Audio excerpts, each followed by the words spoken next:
zadnjem času se po svetu pojavljajo sobe, kjer plačaš vstopnino, vstopaš noter in potem lahko v sobi razbiješ, kar ti pride pod roke.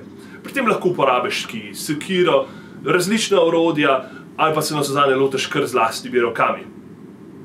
Snovalci tistih sob ti v sobi postavijo različne predmete, krožnike, ogledala, kakšne monitorje, skratka ogromne stvari, ki jih potem lahko mečeš ob tla ali pa jih razbiješ.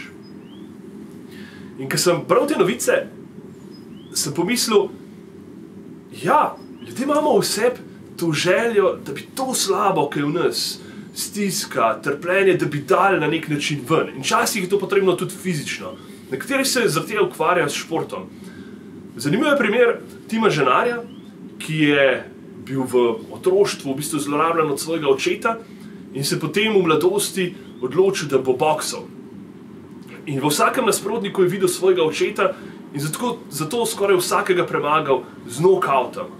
On je na tak način spravil to slabo, kar je bilo v njem ven.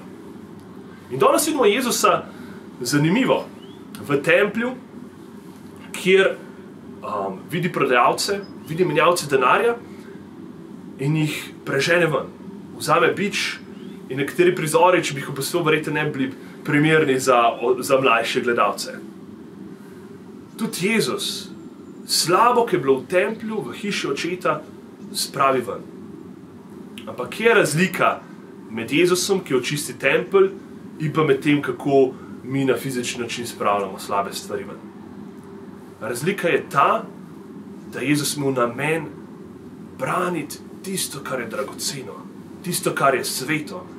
Branil je očetovo hišo. In ne boste verjeli, Jezus to počne še danes, pri sveti spovedi. Očisti naše srce. Iz njega pospravi tisto, kar tam ne bi smelo biti. Zakaj? Zato, da bi ohranil Božjo podobo, ki je v nas. Da bi jo očistil. Zato, ker ta tempelj, ki ga imamo mi, naša duša, je bolj dragocena od jeruzalemskega templja. In zato te v tem postnem času vabim. Pojdi k sveti spovedi.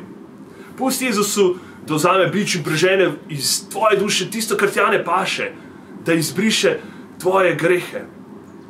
Takrat boš res lahko zaživel osvobojen. Naredi res eno dobro pripravno spoved, da boš res lahko Jezusu v polnosti izročil svoje srce in pa tudi en trden sklep, kako boš svojo dušo ohranil čisto in kako boš res pustil zmeraj prostor Gospodu, da jo napolnjuje.